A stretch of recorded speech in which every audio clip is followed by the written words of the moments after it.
ईशा सारी दुनिया का डर खत्म कर दो अच्छा आज सबके सामने इकरार मोहब्बत कर दो बह जावे प्लीज कर दो मैं नहीं डरता हूँ ਚੱਲ ਕਰ ਲੈ ਤੇਰੇ ਪਿਓ ਵਰਗਾ ਕੋਈ ਨਹੀਂ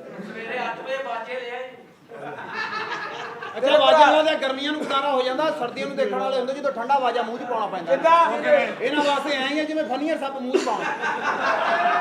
ਵਾਜਾ ਸਾਹਮਣੇ ਰੱਖ ਕੇ ਆਪਣੇ ਪਿਓ ਕਹਿੰਦਾ ਬਾ ਠੰਡਾ ਵਾ ਉਹਦਾ ਮੂੰਹ 'ਚ ਪਾਵਾਂ ਕਿ ਨਾ ਪਾਵਾਂ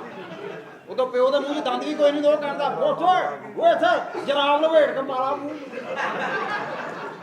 ਅੱਛਾ ਇੱਕ ਜਗ੍ਹਾ ਤੇ ਇਹਨਾਂ ਨੂੰ ਬੜਾ ਗੁੱਸਾ ਆਉਂਦਾ ਬਾਜੇ ਵਾਲਿਆਂ ਨੂੰ ਕਿਦੋਂ ਉਹ ਜਿਹੜਾ ਲਾੜੇ ਨੂੰ ਨਹੀਂ ਕਹਿੰਦਾ ਹੁੰਦਾ ਟੁਰੇ ਚੱਲੋ ਟੁਰੇ ਚੱਲੋ ਉਤੋਂ ਵਾਜੇ ਸਾਡੇ ਵੀ ਸੁਣ ਲੈ ਮੈਨੂੰ 5 ਕਿਲੋ ਮਟਰ ਲਾਇਆ ਤੇ ਮੈਂ ਬੈਠਾ ਕੱਢਦਾ ਰਹਾ ਤੇਰੀ ਭੈਣ 5 ਦੇ ਕਿਲੋ ਮਟਰ ਜ਼ਰੂਰ ਕੱਢ ਮੈਂ ਤੁਹਾਨੂੰ 2 ਦਾਣੇ ਦੇ ਨਾਂ ਉਹਨਾਂ ਨਾਲ ਖੇਲਦੇ ਰਹੋ ਉਹਤੇ ਕਹੀ ਕਲੀ ਕਜੋਟਾ ਕਲੀ ਕਜੋਟਾ ਉਤੇ ਇੱਕ ਵਾਜੇ ਵਾਲੇ ਭਰਾ ਕਾਉਣਾ ਬੜਾ ਮੁੱਕਾ ਸਾ ਬਰੰਜੀ ਦੇ ਕਿੱਲ ਵਰਗਾ ਰੰਜੀ ਦੇ ਕਿਲਵਰ ਠੰਡ ਤੋਂ ਡਰੀ ਕਾ ਆ ਪਿਛਲੀਆਂ ਸਰਦੀਆਂ 'ਚ ਧੁੰਦਾਂ ਜਿਹਦੀ ਤਾਈ ਮਰ ਗਈ ਮੈਂ ਕਿਹਾ ਅਜ਼ਰ ਖਾਂ ਖੁਸ਼ੀ ਤੋਂ ਬੰਦਾ ਰਹਿ ਜੇ ਗਮੀ ਤੋਂ ਨਹੀਂ ਰਹਿਣਾ ਚਾਹੀਦਾ ਹਾਂਜੀ ਮੈਂ ਇਹਦੇ ਘਰ ਗਿਆ ਮੈਂ ਕਿਹਾ ਤਾਈ ਕਿੱਦਾਂ ਮਰੀ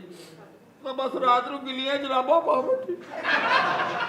ਭਾਜੀ ਅੱਛਾ, ਬੋਲ ਰਿਹਾ ਵਾਜਾ- ਕਹਿੰਦਾ ਕਿ ਜੀ ਮੈਂ ਇਹਨਾਂ ਦੇ ਘਰ ਗਿਆ ਇਹ ਸਾਰੇ ਇਸ ਚੀਜ਼ ਦੇ ਗਵਾਏ ਆਪਣੇ ਘਰ ਛੇਤ ਨਹੀਂ ਜਾਂਦਾ ਕਿਸੇ ਦੇ ਘਰ ਕੀ ਜਾਏ ਅਜ਼ਰ ਦਾ ਅੱਬਾ ਮਰ ਗਿਆ ਇਹਦਾ ਭਰਾ ਕਹਿੰਦਾ ਭਾ 6 ਲੱਖ ਰੁਪਏ ਚ ਅੱਬਾ ਦਫਨਾਇਆ ਕਹਿੰਦਾ ਤੂੰ ਅੱਬਾ ਤਲ ਕੇ ਦਫਨਾਇਆ ਇਹਦਾ ਵੱਡਾ ਵਾਜਿਆਂ ਵਾਲੇ 12 ਬੰਦੇ ਹੁੰਦੇ ਸਾਰਾ ਦਿਨ ਇੱਕ ਦੂਜੇ ਦੀਆਂ ਚੁਗਲੀਆਂ ਕਰਦੇ ਰਹਿੰਦੇ ਤੇ ਜਦੋਂ ਫੰਕਸ਼ਨ ਤੇ ਜਾਣਾ ਹੋਵੇ ਚਿੰਚੀ ਤੇ ਇਦਾਂ ਬੈਠੇ ਹੁੰਦੇ ਆ ਜਿਵੇਂ ਲੰਡੇ ਦੀ ਗੰਢ ਜਾਣ ਡਈ ਹੈ ਇੱਕ ਦੂਜੇ ਤੇ ਚੜ ਕੇ ਕਿਸੇ ਬਾਹ ਬਾਹਰ ਉੱਤੋਂ ਸਕੇ ਪਿਓ ਦੀ ਗੱਲ ਨਹੀਂ ਮੰਨਦੇ ਉਹ ਛੋਟੀ ਵਾਲਾ ਭਾਵੇਂ ਇਹਨਾਂ ਨੂੰ ਸਰਗੋਧੇ ਪੈਦਲ ਲੈ ਜਾਵੇ ਅੱਛਾ ਸੋਟੀ ਕਮਾਉਣ ਵਾਲਾ ਐਡਾ ਕਾਰੀਗਰ ਬੰਦਾ ਹੁੰਦਾ ਰਾਸਤੇ 'ਚ ਨਾਲੀ ਵੀ ਆ ਜਾਵੇ ਉਹ ਵੀ ਮਿਊਜ਼ਿਕ 'ਚ ਹੀ ਟੱਪਦਾ ਸਹੀ ਗੱਲ ਉਹਦਾ ਵਾਜੇ ਵਾਲੇ ਦਾ ਇੱਕ ਭਰਾ ਕਾਣਾ ਵਾ ਵੇਲਾ ਫੜਦਾ ਅੱਛਾ ਜੀ। ਐਂ ਕਰਕੇ ਵੇਲਾ ਫੜ ਲੈ ਖੋਤੇ ਦਾ ਕਾਨਾ ਜਾ ਕੇ ਕਹਿੰਦਾ 1000 ਵਾਲਾ ਕਿੰਨੇ ਦੇਤਾ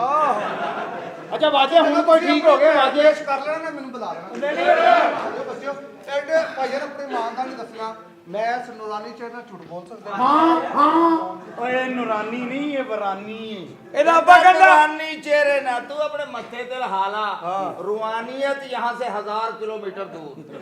जब मैं पहली दफा दुबई गया था ना भैया ਉਹ ਜਾ भाई ਉੱਥੇ ਫਿਰ ਐਮਰਜੈਂਸੀ ਸੀ ਇਹਦੀ ਵਜ੍ਹਾ ਤੋਂ ਸਾਰੀਆਂ ਸਵਾਰੀਆਂ ਬਿਮਾਰ ਹੋ ਗਈਆਂ सुन के करो तो सारा मजा आवे ਇਹਦਾ ਅੱਬਾ ਕਹਿੰਦਾ ਖੋਤੇ ਨੂੰ ਪਾਣੀ ਪਾ ਗਿਆ ਕਹਿੰਦਾ ਮੇਰੇ ਬੁੱਲ ਦੁਖਦੇ ਕਹਿੰਦਾ ਯਾਰ ਤੂੰ ਪਾਣੀ ਪਾਉਣਾ ਕਹਿੰਦਾ ਉਹ ਕਿਹਨੇ ਕਰਨਾ ਅੱਛਾ ਵਾਜੇ ਜਿਹੜੇ ਨਾ ਪਹਿਲੇ ਹੁੰਦੇ ਸੀ ਨਾ ਵਾਜੇ ਵੱਡੇ ਵੱਡੇ ਵਾਜੇ ਗਲ 'ਚ ਪਾਏ ਹੋਣੇ ਦੂਰੋਂ ਐ ਲੱਗਣਾ ਜਿਵੇਂ ਸਾਈਕਲ ਚੁੱਕਿਆ ਆ ਹੁਣ ਉਹ ਵਾਜੇ ਸਹੀ ਆ ਵਗਲ 'ਚ ਬਦਕ ਜੀ ਲਈ ਆ ਉਹ ਚੰਗਾ ਭਲਾ ਉਹ 'ਚ ਸਾਹ ਭਰ ਕੇ ਨਾਲ ਦੇ ਵਾਜੇ ਵਾਲਿਆਂ ਨੂੰ ਚੁਗਲੀਆਂ ਵੀ ਕਰੀ ਜਾਣ ਕੇ ਫਿੱਟੇ ਮੂੰਹ ਪੇਲਾਂ ਕਿਉਂ ਨਹੀਂ ਦੇਣ ਦੇ ਲਾਖ ਦੀ ਲਾਣ ਸਹੀ ਗੱਲ ਹੈ ਦਿਲ ਕਰੇ ਲਾੜੇ ਦੇ ਗਿੱਟਿਆਂ 'ਚੋਂ ਸੱਪ ਨਿਕਲ ਆਵੇ ਤੇ ਜੇ ਵੇਲਾਂ ਨਾਲ ਤਾਂ ਵਾਜੇ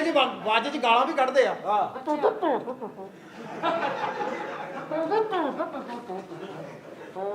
मेरा प्यो बुढ़ा हो गया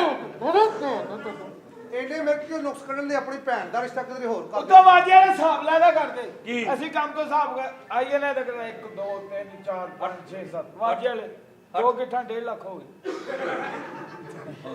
चले जान हम चलते ना गाड़ी ਨਹੀਂ ਨਹੀਂ ਅੱਛਾ ਮੁੰਨਾ ਜਦੋਂ ਹੱਸਦਾ ਨਾ ਐ ਲੱਗਦਾ ਤੇ ਮੂੰਹ 'ਚੋਂ ਬਲਬ ਕੱਢ ਲਿਆ ਕੱਲਾ ਹੋਲਡਰ ਹੀ ਆਣਾ ਹਨਾ